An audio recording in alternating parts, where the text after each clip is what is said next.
my answer to your question, no. So I've mentioned, and you just mentioned, of course, the federal government. You've been charged with 13 counts by the federal government. Prosecutors wrote in a recent filing that you and the government, and I quote, Congressman, are engaged in discussions regarding possible paths forward in this matter. Possible paths forward. Do you know what that means? Are you negotiating a deal with the feds? There is no talks of negotiation, and the reality is, for me to even get into the weeds of it would cheapen also, again, my ability to defend myself. But I can say one thing to you. Why don't you go ask the DOJ what they meant by the letter? The letter was submitted by them, not by my counsel. So you do, when I looked at what you have done before, you did make a deal with prosecutors in Brazil when they charged you with fraud, and you avoided prosecution in that deal. You did so by confessing and paying retribution to the victim. So would you do something like that again? Like I said, I don't know where you're getting your information from, but I would challenge you to bring up receipts on that, because that's not how it happened in Brazil. All right. The bottom line question is, would you? So you're not prepared. So hold on. So you're not prepared. You made a statement, an accusatory statement on national television. Are you going to say that you did not make a deal with prosecutors? No, I'm not. Did you make a deal with prosecutors in Brazil, or did you not? Well, I just told you no, but you're not prepared. So you brought me on air on national television trying to read me the riot act. You can come on and say that that's false. That's your right to say that it's false. That's your right to say that it's false. I'd love to see you put receipts on the screen so the American people can see it. Our reporting is that you confessed and paid retribution to the victim. That's all I can say is that's our reporting. I do want to give you a chance to respond.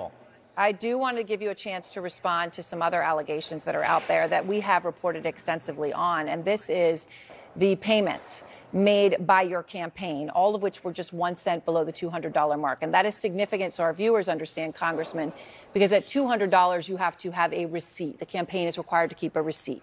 So we found in our reporting 7 payments of exactly $199.99. Those included Il Bacco Ristorante in Little Neck, New York, twice in a single day on November 30th, 2021.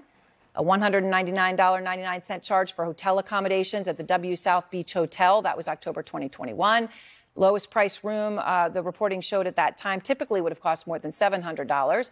And then it went on, $199.99 to Uber, Walgreens, Walmart, Best Buy, Delta Airlines, and more. And in fact, Congressman, a report filed by our campaign had hundreds of $199.99 payments to Anonymous. Now, you have blamed your campaign treasurer, I understand, who has resigned. The question is, do you know if your treasurer was putting in for money that wasn't spent just to get reimbursements and steal the money? Do you know what was happening here? Well, I can't accuse her of doing that, but I can say that the burden of that entire report is not on me. I hire a fiduciary like every single politician, and every mistake made there or not, it's not me. I'm a first-time member of Congress. I ran twice only in my entire life. I could have not known what was going on. But the reality is, what was behind all those 199s, I have yet to know. My new team is auditing the campaign as we speak. They're trying to get to the bottom of what transpired. But the reality is, this is all the doing of a former fiduciary who had a dereliction of her duty and her service and a rupture of her contract with my campaign by just being absolutely sloppy and inexperienced on everything and anything that she did when it came down to my campaign finances. So I can't answer that question. I can't tell you why. I can tell you that I operated above board. My campaign operated above board. There was no such thing as funneling money for reimbursements or anything of the nature. Not that I'm aware of. Now, if a bad actor in the campaign engaged in some nefarious scheme to do so, well, I can't be responsible for that, Aaron. All right. So you're saying you had no idea what was happening with the books on your campaign? No, I did not. All right. When it comes down to all the reporting around this stuff. So I want to follow up on the Brazil point, since you said that we hadn't done our homework. Documents obtained by CNN showed prosecutors in Brazil agreed to a deal with you in a case in which you were accused of defrauding a Rio de Janeiro area clerk of $1,300 of clothes and shoes in 2008. The victim says you appeared on video. So do you have any response to that? No, I'm not engaging on this because, again, if you can't prove to the American people your allegations, then I'm not going to entertain it. Please, you guys need to be better prepared next time. I will stand by our reporting, and I want to be very clear about that. I do want to give you a chance to respond to the things that you know that everyone knows about you, the allegations about you.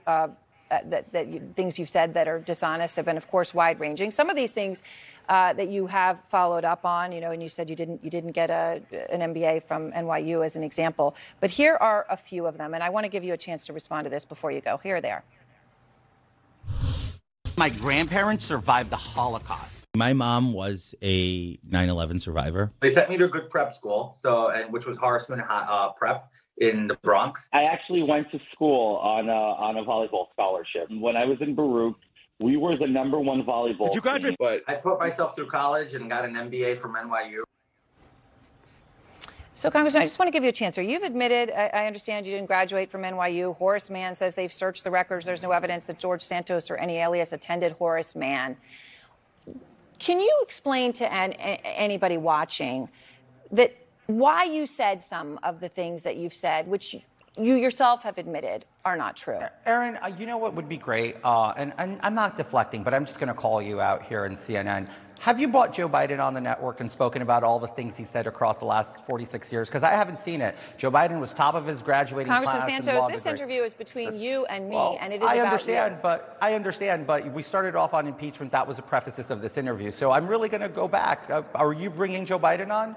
So when you bring Joe Biden on, it's completely irrelevant to the conversation. And to be very clear, you and I spoke this afternoon, and I said we would begin with impeachment and talk about many other things about you. You are well aware of that, so it would be unfair to claim anything otherwise. I'll continue to say, when CNN starts pressing Blumenthal, Elizabeth Warren, and Joe Biden, I'll continue to talk to you guys. But for now, no, I'm not answering these questions to you. I've done them extensively throughout many interviews, and people can see it elsewhere. All right. Well, thank you very much. I appreciate your time, Congressman. Have a great one. Thank you.